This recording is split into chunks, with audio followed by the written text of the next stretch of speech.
Os livros desse mês condenam uma leitura moralista das escrituras, especialmente as narrativas e as poesias e livros de sabedoria. Quais consequências desse tipo de leitura para a igreja e como é um bom jeito de se desintoxicar disso? Quais as consequências, né? Vamos começar com essa pergunta. São duas perguntas aí, né? Primeiro, a afirmação, do qual eu concordo, é que a gente não deve fazer uma leitura moralista, né, da Escritura. O que seria isso? É você ler, por exemplo, uma história de Davi e Golias, aí você falar para a igreja, meus irmãos, a gente tem que ter a coragem de Davi, a gente tem que ter a coragem de ir lá e derrubar o gigante. Não sei se o seu gigante é o trabalho que é o seu chefe que está te pegando no pé, não sei se o seu gigante é uma doença, não sei se o seu gigante é o teu marido, não, o marido não pode se casar, né? Mas eu não sei qual que é, você tem que ir lá e tem que com coragem enfrentar o gigante. Isso é uma leitura moralista, né?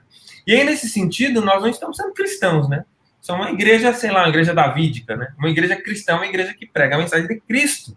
Então, a gente não pode fazer uma leitura moralista, né? Então, vamos lá. Primeira pergunta, qual é a consequência disso, né?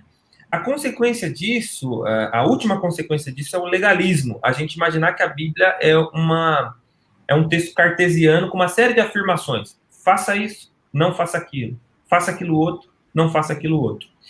A gente pensa que tudo que está na Bíblia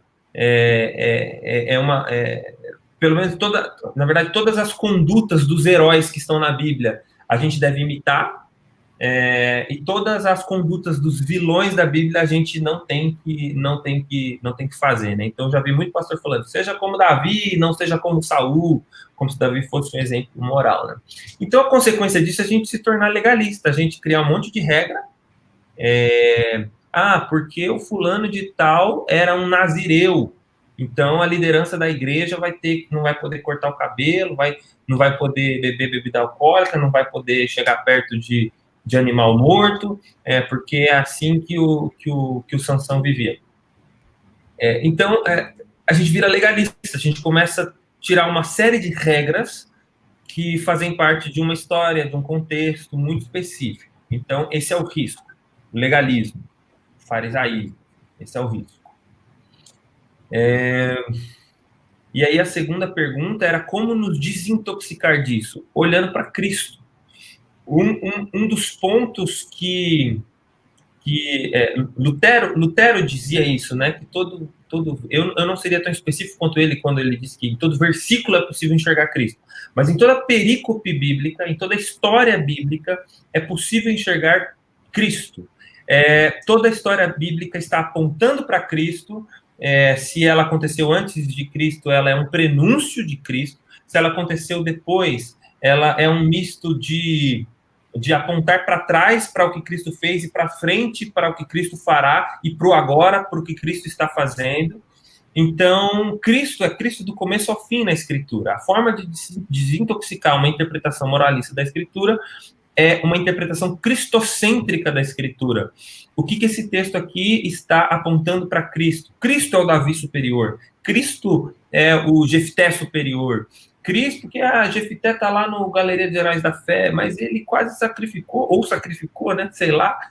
O Pedro vai falar isso aí para vocês. A filha, sacrifício humano. Agora, o Esdras está certo, puxa, porque estimulou um divórcio coletivo, sei lá, 3, 4, 5 mil mulheres, homens hebreus que divorciaram e mandaram a mulher de volta lá para a Babilônia, né? Mas aí um profeta da mesma época disse que Deus odeia o divórcio, então como que é isso? Então, você tem que interpretar, não é que todas as condutas dos heróis bíblicos são aprovadas por Deus, às vezes é só uma narrativa, e não é todas as condutas dos vilões que é só disso que a gente tem que se livrar, ok? A gente tem que olhar sempre que toda a história ela é um prenúncio que vai culminar em Cristo Jesus, e toda a história de Jesus é um misto de apontar para trás para o que Cristo fez, apontar para frente para o que Cristo fará, e apontar para agora sobre o que Cristo está fazendo. Excelente. Eu tô, assim, uma coisa que o Gordon Fee fala no livro, assim, que eu não me canso de repetir, são aqueles 3 níveis das histórias bíblicas, das narrativas bíblicas, ou da prosa bíblica de maneira geral, que é aquela pequena história, como aquela pequena história está dentro da grande história de Israel, e como a grande história de Israel está dentro da grande história da redenção. Então, o Jefté, pequenininho, ele diz respeito a um tempo de decadência, de descumprimento da lei divina, das promessas divinas de conquista da terra, de alguém que foi levantado por Deus, mas num contexto tão ambíguo, tão de decadência moral e religiosa, que até mesmo as coisas que ele fazia corretas, a gente não entende muito bem se eram corretas ou não. Sansão, por exemplo, é um herói da fé muito ambíguo, que a gente não consegue entender se ele é mesmo um herói ou não, se quando ele se matou, ele salvou Israel, mas ele se matou, e assim por diante. Como que essa pequena história está dentro da história de Israel, de todas as promessas que Deus tinha para ela, de todos os seus descumprimentos e de todas as maldições que Deus daria pelos seus descumprimentos, e como que isso entra na grande história da redenção, do pacto de Cristo, a aliança de Cristo, cumprindo todas essas promessas perfeitamente, melhor que Jefté, melhor que Sansão, melhor que Esdras, e assim por diante.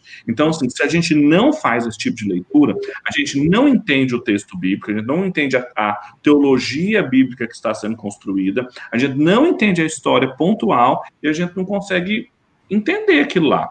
E aí a moralização e a alegorização são aplicações mais fáceis.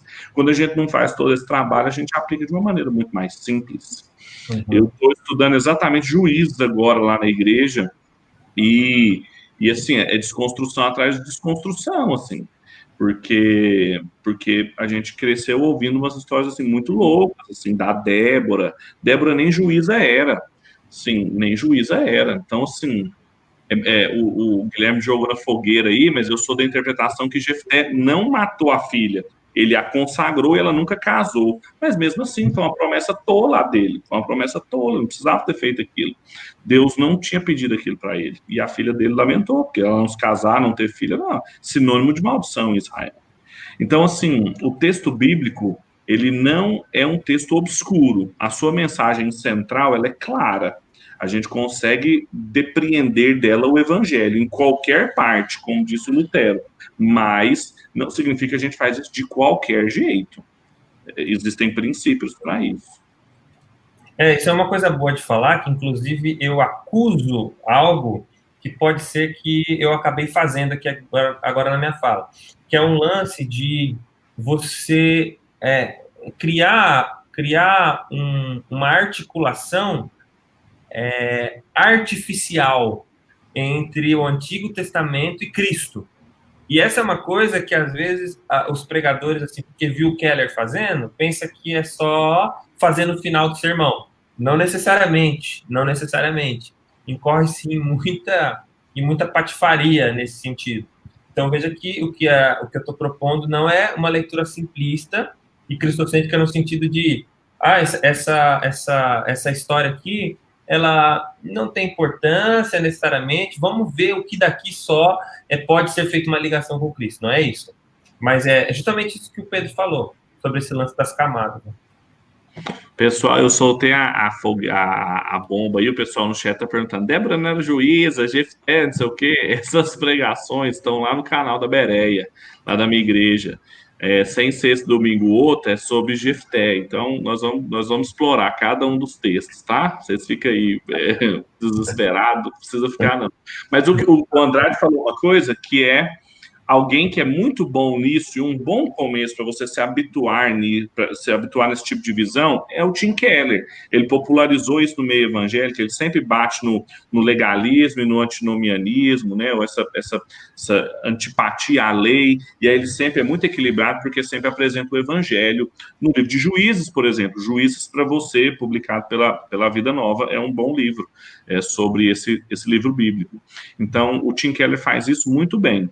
Mas ele faz isso tão bem, de forma tão natural, e em todo sermão que a galera acha que é isso aí.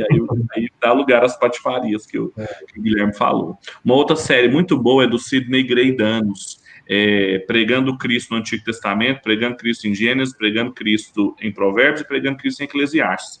E aí lá, principalmente no primeiro volume, ele apresenta os princípios, pode ser por tipologia, pode ser por antecipação, pode ser por expectativas escatológicas, que é expectativa messiânica. Então tem formas diferentes de anunciar Cristo no texto bíblico.